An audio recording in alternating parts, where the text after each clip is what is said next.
Yo guys, welcome back to a brand new video.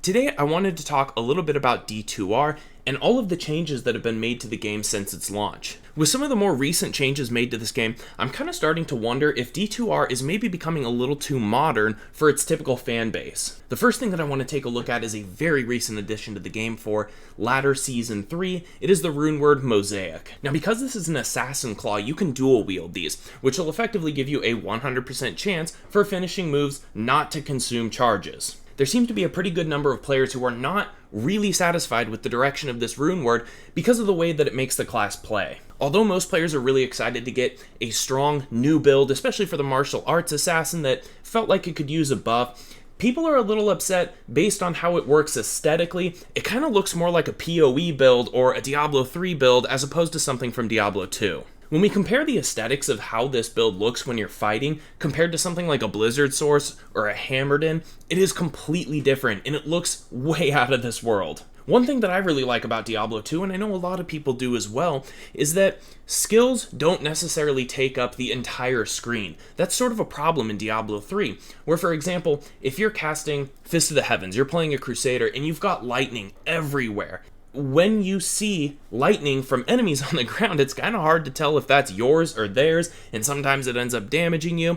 This Mosaic build is kind of similar to that, where you just have elements flying absolutely everywhere, and it does not look like a D2R build. Now, most people are pretty happy to see classes that were underperforming get a buff. But this build is kind of even putting things like the Hammerden to shame. It can clear players 8 content with absolute ease. People have also demonstrated boss kills on player 8 and have fought Diablo and taken him down in a matter of seconds. Although people say this build is a little clunky to play, it is undeniably incredibly powerful. Now we often see power creep, especially in modern RPG games, but Diablo 2 has always kind of been a game where power to some extent feels like it's always been in check. Now there's always been some builds and some classes that are just naturally stronger than others, but this one is kind of just seeming like it's putting everything to shame, and it makes me wonder about the direction of D2R. Are they going to continue to buff up other classes to this level? Now although that may be a good thing, it does make me wonder, at what point does this no longer feel like Diablo 2?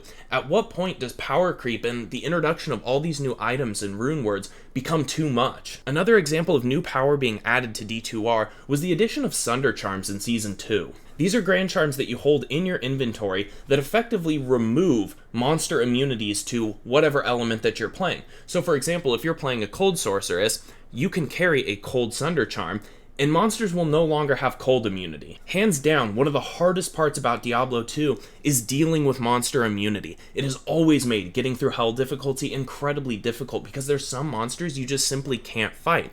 You have to find a way to navigate the battlefield to kind of get around or get away from these monsters while still being able to take out everything else that's in the surrounding area. The addition of Sunder charms has kind of made this a joke to some extent. Although the monster's resistances stay high once you have sundered their immunity, they're still killable, and that makes the content way easier. Assuming that Blizzard has plans to further develop this game and each season introduce new items, rune words, charms, or whatever it is that makes our characters more powerful, it makes me wonder at what point does this game become a cakewalk? Another somewhat recent addition to the game are the terror zones, and this completely changes the way that we level during the latter season to get to 99.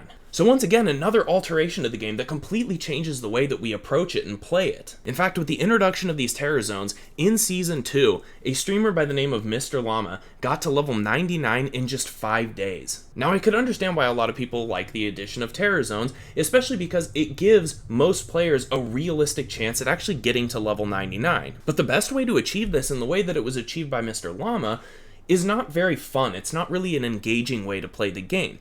Effectively, he had 7 other players join the game who sit in town while he goes and farms these terror zones so that he can maximize his XP per hour. Now this just may be my opinion, but it's really unfortunate to see that this is the best way to get to 99. Simply having a big community who's willing to sit in your games while you go farm for hours on end doesn't really seem like an engaging way to play a game. If we compare this to Diablo 3, for example, group play is far and large the most efficient way to be leveling, but it's not like 3 of the 4 players are sitting in town while somebody else goes out and farms. So guys, I'm going to keep this video relatively short, but I want to turn it over to you.